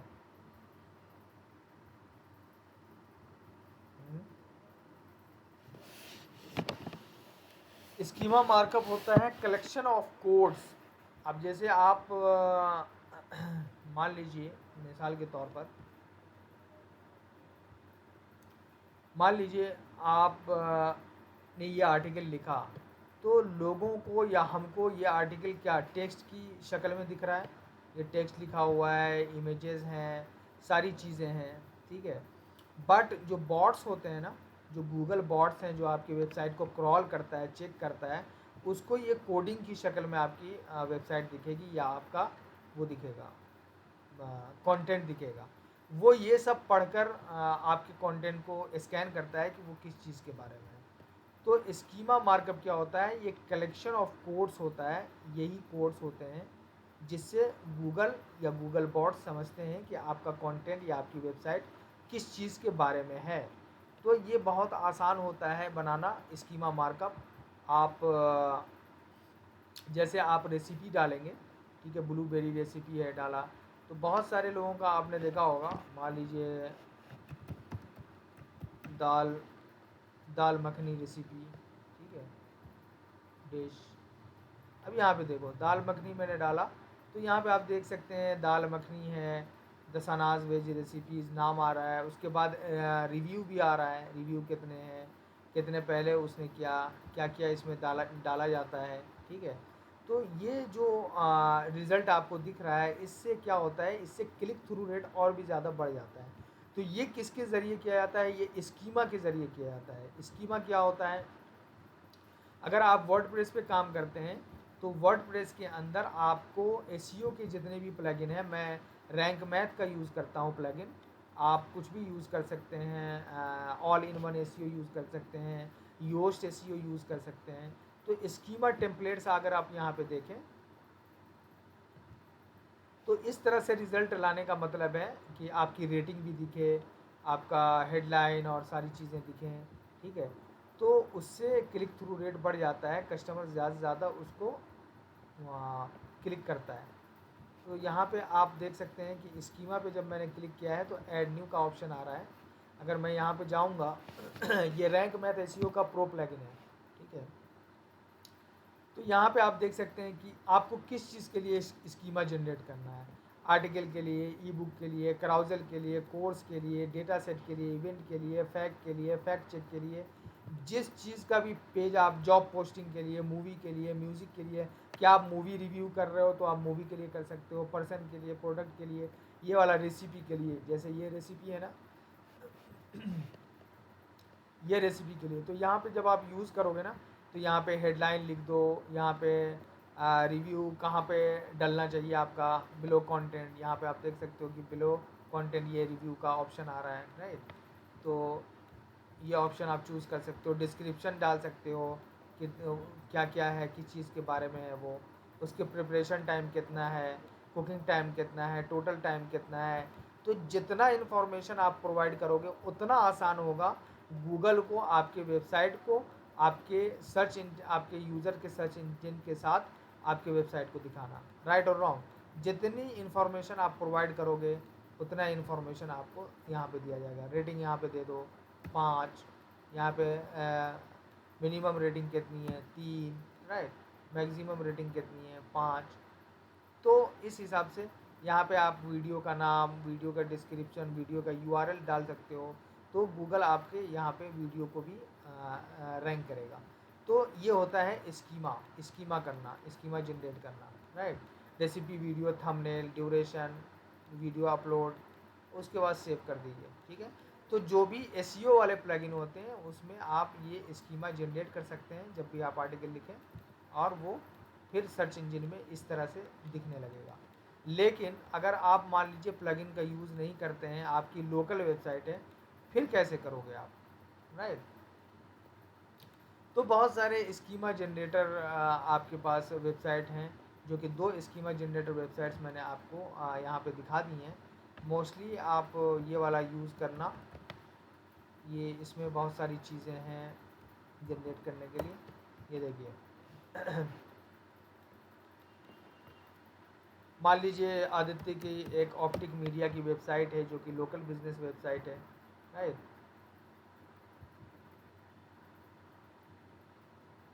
लोकल बिजनेस वेबसाइट है ये। अब इनको स्कीमा बनाना है, अपना स्कीमा जनरेट करना है, ये भी बहुत ज़रूरी है। अब यहाँ पे ये कह रहा है स्कीमा मार्कअप जनरेटर, जिसको जेसन और एलडी बोला जाता है। तो which schema dot org markup would you like to create. अब यहाँ पे मैं किस आर्टिकल के बारे में, breadcrumb, event, fact, how to, job posting, organisation, local business, अब लोकल बिजनेस के बारे में है तो ये देखिए, यहाँ पे आप लोकल बिजनेस का कौन सा टाइप है आपके लोकल बिजनेस का, यहाँ से आप वो कर सकते हैं, right. Medical, local, recycling store, retail good store, travel agency, मान लीजिए ये करते हैं, ठीक है। यहाँ पे अगर उसका सब कैटेगरी है तो मोस्ट स्पेसिफिक टाइप वाला वो आ जाएगा।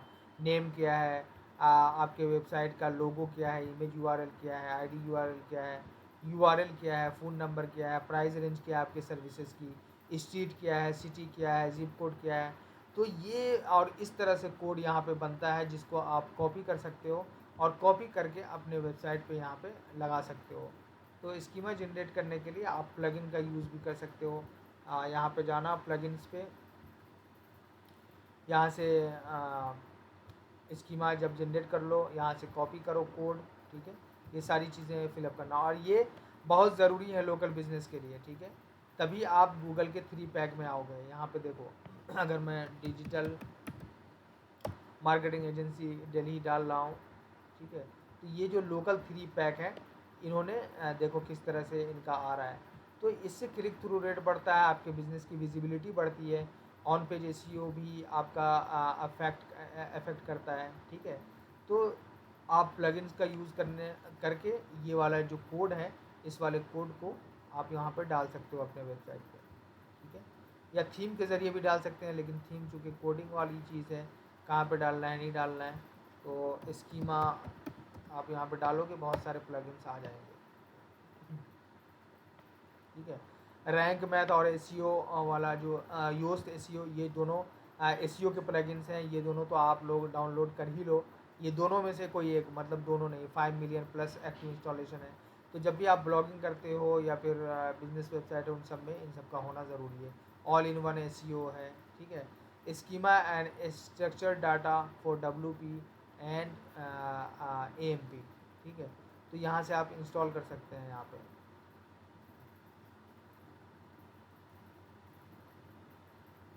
Data solution for adding schema for organisation. अब यहाँ पे ये अगर मैं इंस्टॉल कर लूँ, ये देखो बिजनेस ब्लॉग पोस्ट रेटिंग्स, इसके लिए आप हर चीज़ के लिए स्कीमा जनरेट कर सकते हो ताकि आपकी वेबसाइट जो है यहाँ पे रैंक करे।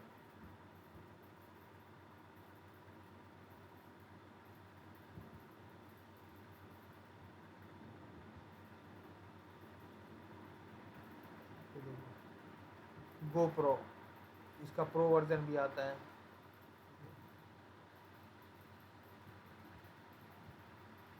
तो यहाँ से आप जाना WP SEO स्कीमा, तो आप इसके डैशबोर्ड पे पहुँच जाओगे।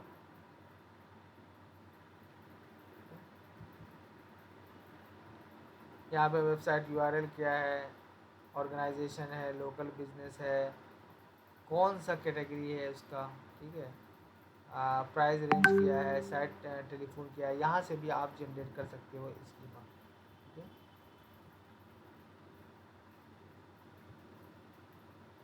राइट गाइस, तो ये प्लगइन इंस्टॉल करके भी आप अपना स्कीमा वो कर सकते हैं, जनरेट कर सकते हैं यहाँ पे, और उसके बाद यहाँ पे बस सेव कर दीजिए, आपका स्कीमा जनरेट हो जाएगा।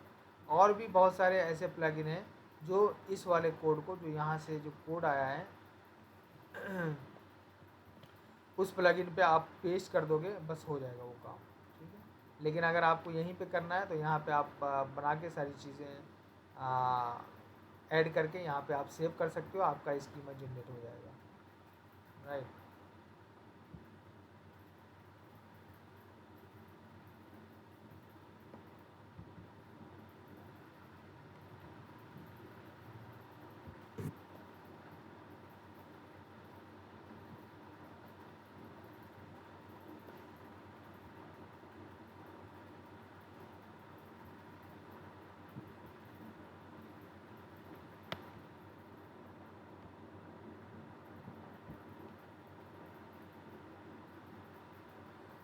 आप यहाँ पे उससे पहले टेस्ट भी कर सकते हो, पता है, लोकल बिजनेस जिसका जिसका भी है वो यहाँ पे सारी चीज़ें फिलअप करने के बाद ये देखो गूगल पे आप टेस्ट भी कर सकते हो कि किस तरह से दिखता है गूगल सर्च रिजल्ट। ये देखो, does your page support result, यहाँ से आपको पता चल जाएगा। जैसे कि अगर मैं ऑप्टिक मीडिया का डालूँ, मान लीजिए,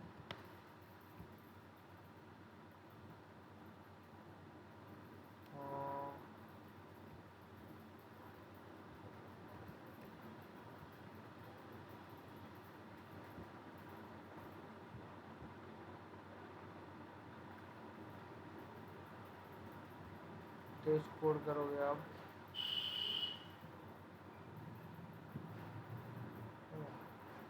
इनवैलिड डिटेक्टेड, देख रहे हो, इनवैलिड लोकल बिजनेस, राइट, कुछ नहीं आ रहा है। लेकिन जब आप स्कीमा अच्छे से जनरेट कर लोगे तो यहाँ पे आएगा कि सही है आपका, ठीक है।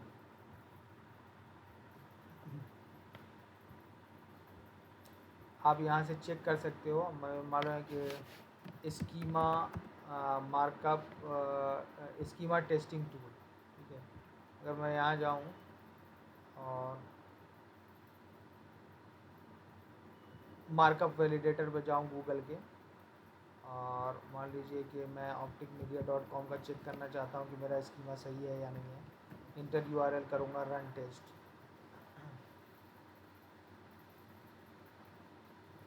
देखिए आ गया ना, 0 एरर, 0 वार्निंग, और 9 आइटम है जो कि गूगल के उसमें है, जिसको गूगल क्रोल कर सकता है कि ये वेब पेज है, कौन से वेब पेज हैं वो आपको यहाँ पे दिख जाएगा, ठीक है। उसके बाद जो है आपका ऑर्गेनाइजेशन क्या है, कौन सी ऑर्गेनाइजेशन, ये देखो ऑर्गेनाइजेशन, URL, ठीक है, ये सारी चीज़ें। WP हेडर कौन सा है, टाइप WP हेडर इन्होंने लिख रखा है, WP footer, right, creative work, और साइट नेविगेशन एलिमेंट, कहाँ से नेविगेट होगा। तो ये जो साइट नेविगेशन, ये देखो कितना इंपॉर्टेंट है, 0 एरर 0 वार्निंग, 0 एरर 0 वार्निंग, ठीक है। Footer site navigation, primary site navigation, ये सारी चीज़ें आपको यहाँ पे देखने को मिलती है। तो स्कीमा जो है वो ज़रूर से आप लोग वो करना, I mean, उसके बाद कोड को लाके, कोड वहाँ से मिल जाए, यहाँ पर टेस्ट कर लेना है और उसको वहाँ पे पेस्ट कर देना है, ठीक है।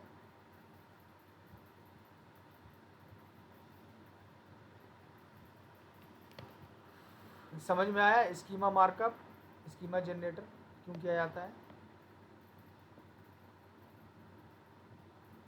सो गए क्या सब लोग? नो सर, नहीं सो रहे। हाँ, okay.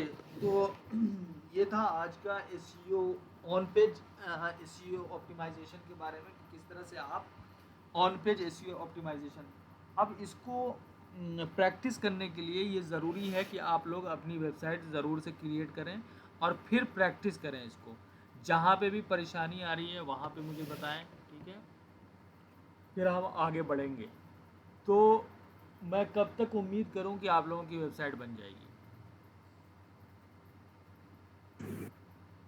Saturday, next Saturday. Yes sir, next class. 1 week है आप लोगों के पास, ठीक है। 1 वीक में प्लीज़ आप अपने बिजनेस का नाम सोच लो, वेबसाइट बना लो, ठीक है। क्या Next Saturday. अच्छा, नेक्स्ट क्लास, ओके। हाँ, तो नेक्स्ट क्लास तक आप लोगों की वेबसाइट बन जानी चाहिए, ठीक है। उसके बाद एक एक ब्लॉग पोस्ट भी लिख लेना। एक ब्लॉग पोस्ट लिखने के बाद वहाँ पे जो भी मैंने बताया है उसको आपको प्रैक्टिस करना है, ठीक है। दूसरी चीज़ मैं आपको बता दूँ कि मैंने प्लगइन की बात की थी, प्लगइन यूज़ करना है SEO की, तो रैंक मैथ आप वो कर सकते हो। चूँकि योस SEO में फ्री की कम चीज़ें हैं, रैंक मैथ में ज़्यादा है। तो आप लोग अगर रैंक मैथ का फ्री वाला भी यूज़ करना चाहते हो ना, तो आप प्लगइन वाले सेक्शन पे जाना और यहाँ से रैंक मैथ प्लगइन डाउनलोड कर लेना। जब आप वर्डप्रेस पे जाओगे तो यहाँ पे सर्च प्लगइन पे आओगे, रैंक मैथ डालोगे, आ जाएगा। ये देखो रैंक मैथ, ठीक है, एक्टिव है। यहाँ पे आपका इंस्टॉल वाला ऑप्शन आएगा, इंस्टॉल नाउ का, तो वो आप लोग कर लेना। उससे क्या होता है कि जब भी मैं SEO मैं कोई पोस्ट लिखूँगा तो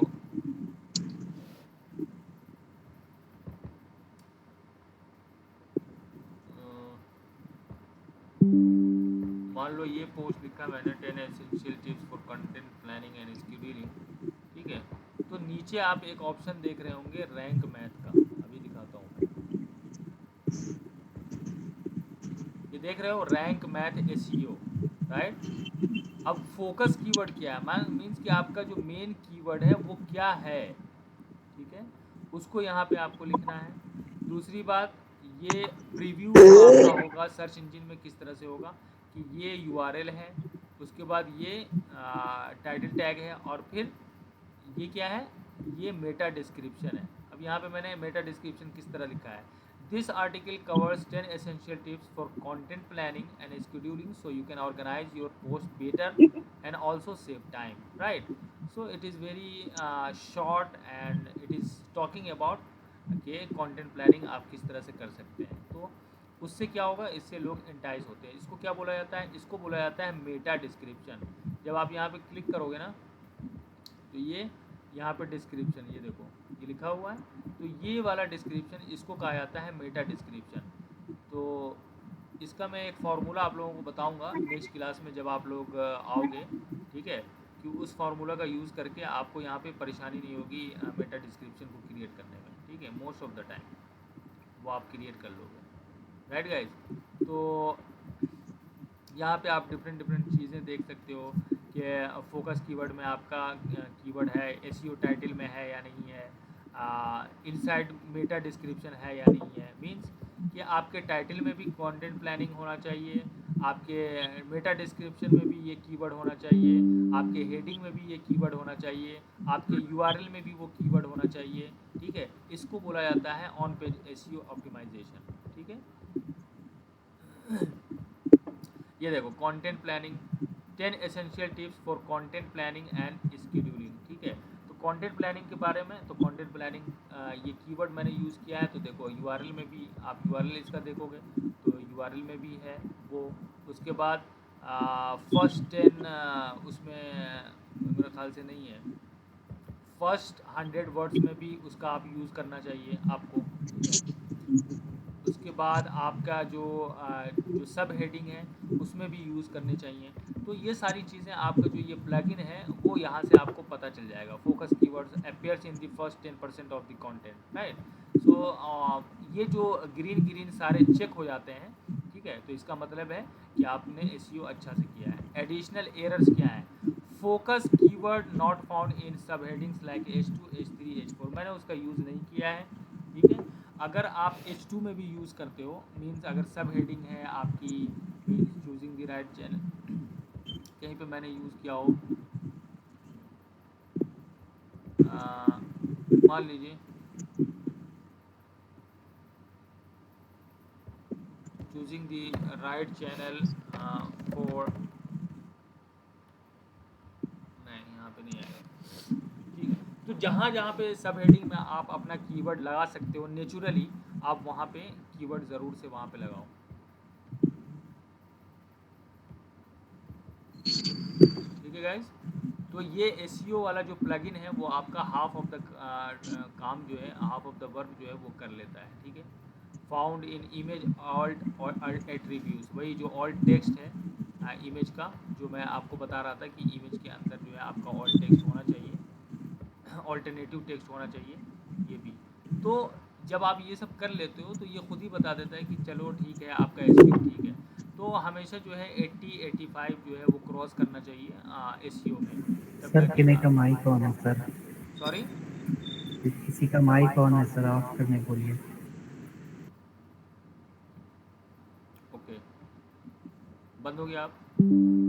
तो ये जो प्लगइन है बहुत हैंडी है, इसका आप ज़रूर यूज़ करें ताकि आपको पता चले कि कहाँ कहाँ पे एरर्स है, और इस एरर को फिर आप आराम से, अब यहाँ पे देखो कीवर्ड डेंसिटी 0.28, मैंने उतने कीवर्ड का कंटेंट प्लानिंग के बारे में कंटेंट प्लानिंग का ज़्यादा यूज़ ही नहीं किया। दी focus keyword and combination appears 3 time, सिर्फ 3 टाइम हो रहा है। आप कम से कम कीवर्ड का जो है 6 टाइम का यूज़ करना, ठीक है।